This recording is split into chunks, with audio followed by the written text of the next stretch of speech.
want to talk about how I see. Not what I believe. Not what I think should be true. How I see. Because for most of my life, people tried to name it without ever asking how it actually works. They named outcomes. They named symptoms. They named fragments. They never named the mechanism. Most people experience the world one mind at a time.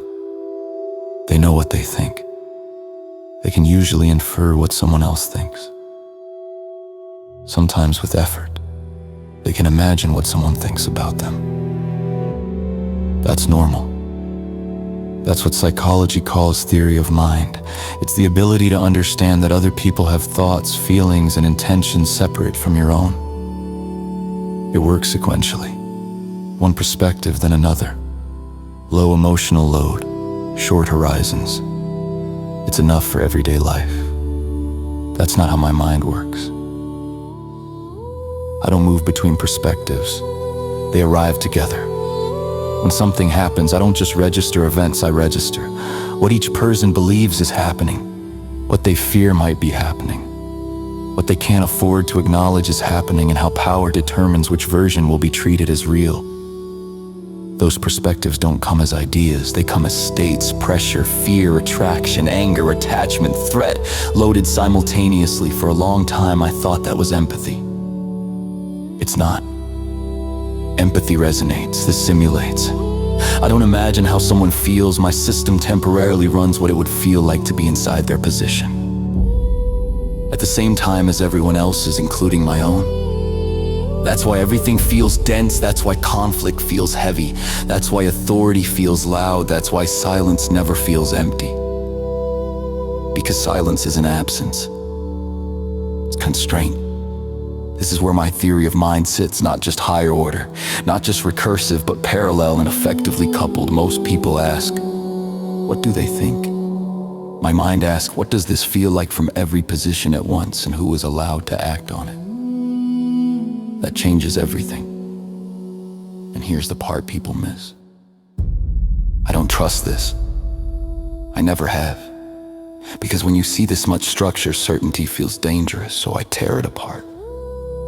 Constantly. I flip the model, I argue against myself, I assume I'm wrong. First, I look for counterexamples, I try to break it from every angle, because it feels surreal, not grand unzettery. Seeing patterns this consistently makes you suspicious of yourself. So I don't protect the conclusion, I protect the process. They called it OCD, because I don't settle. They called it ADHD because my attention doesn't move in straight lines. They called it anxiety because I detect threat early. They called it depression because carrying this much signal is exhausting.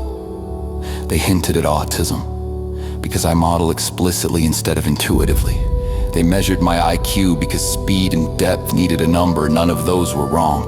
None of them explained why the whole thing runs at once. What they were seeing were subsystems. What they missed was integration. This is why I've always been more interested in timing than truth. I don't ask who's right. I ask, when did certainty form? What did it shut down? What stopped being heard after that moment?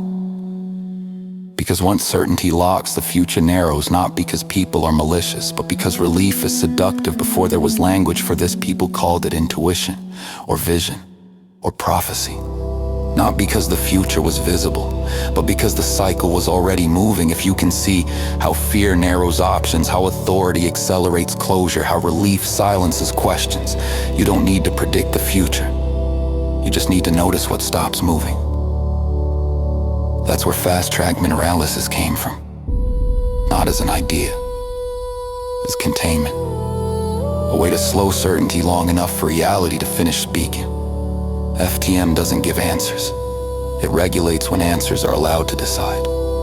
It takes what my mind does automatically and turns it into a structure that can be used deliberately by anyone, without having to live inside this level of intensity. I didn't build it because I trusted myself. I built it because I didn't. Because without a structure, everything I could see stayed trapped inside me, and that is unbearable. This lecture isn't asking you to believe me. It's asking you to notice something familiar. If you've ever felt like decisions closed too fast, questions died too early, or outcomes felt inevitable long before they arrived, then you already recognized the pattern. I just stayed with it long enough to map where it breaks.